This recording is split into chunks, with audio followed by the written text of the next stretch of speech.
दोस्तों, आज के इस टेक्नोलॉजी के युग में अगर हम इंसान पृथ्वी से 5 करोड़ किलोमीटर दूर मंगल ग्रह पर जा सकते हैं तो पृथ्वी के आर पार निकलने के लिए तो मात्र 12,000 किलोमीटर ही जाना होगा। इसके लिए पृथ्वी का सबसे गहरा खड्डा वैज्ञानिकों द्वारा खोदा गया है, जिसका नाम है कोला सुपर डीप होल। इसकी गहराई 12 किलोमीटर है। लेकिन आखिरकार ऐसा क्या हुआ कि वैज्ञानिकों ने इस होल को मात्र 12 किलोमीटर खोद कर ही रुक गए।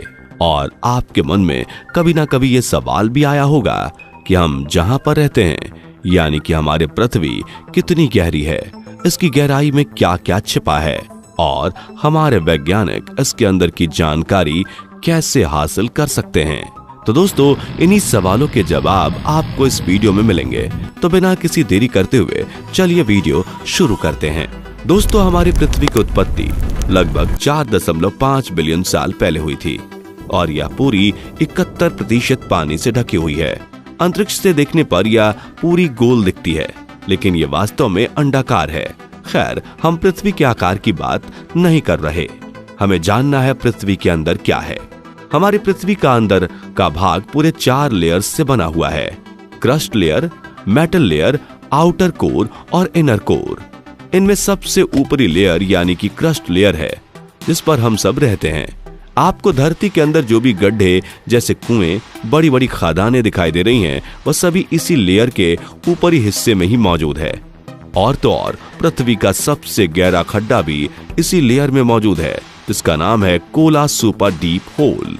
अगर आप इसके बारे में नहीं जानते तो हम आपको बता दें कि कुछ साल पहले वैज्ञानिकों ने रूस में दुनिया का सबसे गहरा गड्ढा खोदने का प्लान तैयार किया था। रूस में खोदे गए इस गड्ढे की गहराई 12 किलोमीटर है और यह गड्ढा पृथ्वी के ऊपरी भाग में यानी क्रस्ट लेयर में ही समाप्त हो जाता है। और इस पर वैज्ञानिकों ने पूरे 20 साल तक काम किया था, यानी कि पृथ्वी को सिर्फ 12 किलोमीटर तक ही खोदा गया है। बताया जाता है कि जब वैज्ञानिक यह गड्ढा खोद रहे थे, जैसे जैसे ये होल गहरा होता गया, वैसे वैसे ही पृथ्वी के अंदर का तापमान बढ़ता गया और यह तापमान करीब 350 डिग्री तक पहुंच गया था। और इसी वजह से वैज्ञानिकों के सारे उपकरण पिघलने लग गए थे, जिस वजह से इस होल को और गहरा करने में वैज्ञानिक नाकामयाब हो गए। साथियों, इस होल की और ज्यादा खोदाई करने के मत में कुछ वैज्ञानिक असहमत भी थे। उनका मानना था कि पृथ्वी का चुंबकीय क्षेत्र भी पृथ्वी के सेंटर पॉइंट से उत्पन्न होता है। अगर ये होल पृथ्वी के आर पार कर दिया गया तो हो सकता है कि पृथ्वी पर बनने वाला ये चुंबकीय क्षेत्र नष्ट हो जाए। और पृथ्वी के अपने चुंबकीय क्षेत्र का गुण खो देने से क्या होगा, इस विनाश के बारे में हम सोच भी नहीं सकते। इन्हीं सब कारणों की वजह से इस होल की खोदाई बंद कर दी गई। तो आइए समझते हैं क्रस्ट लेयर को। दोस्तों, क्रस्ट लेयर 2 भागों में बटा है। पहला है ओसेनिक क्रस्ट, यानी कि जिस पर समुद्र है, और दूसरा भाग है कॉन्टिनेंटल क्रस्ट, जिस पर पूरा ठोस भाग यानी धरातल बना हुआ है। इस लेयर की गहराई 100 किलोमीटर तक है और इसका टेम्परेचर 500 से 1000 डिग्री सेल्सियस तक रहता है। धरती पर आने वाले भूकंप और महाद्वीपों में होने वाली हलचल के पीछे यही लेयर जिम्मेदार है।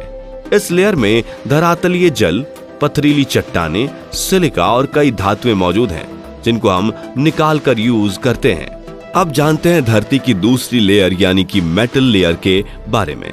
क्रस्ट लेयर से आगे बढ़ने पर आती है मेटल लेयर, जिसकी मोटाई 100 किलोमीटर से शुरू होकर 2890 किलोमीटर गहराई तक फैली हुई है।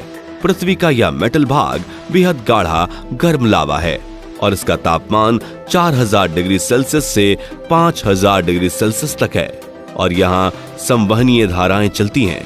यह सिलिकेट रॉक से बनी है और इसमें मैग्नीशियम और लोहे की काफी ज्यादा मात्रा है। Core layer. दोस्तों, क्रस्ट लेयर और मेटल लेयर को पार करने के बाद हम पृथ्वी की तीसरी लेयर यानी कि कोर लेयर पर पहुंच जाएंगे। कोर लेयर पृथ्वी के सतह से 2900 किलोमीटर से शुरू होकर 6400 किलोमीटर नीचे तक होता है। यह पृथ्वी के आयतन का 16% भाग है। कोर वाली इस परत में बहुत भारी धातुएं मौजूद हैं, जिनका आयतन एवं घनत्व ज्यादा है। यहाँ लोहा और निकल धातु की मौजूदगी सबसे ज्यादा है। कोर का बाहरी हिस्सा लिक्विड रूप में है और आंतरिक हिस्सा ठोस है।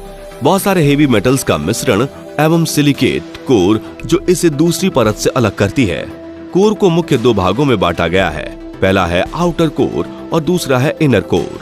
आउटर कोर, जैसा कि इसके नाम से ही पता चल रहा है कि आउटर कोर को बाहरी भाग कहते हैं और ये पृथ्वी के 2900 किलोमीटर की गहराई के लिए जाना जाता है।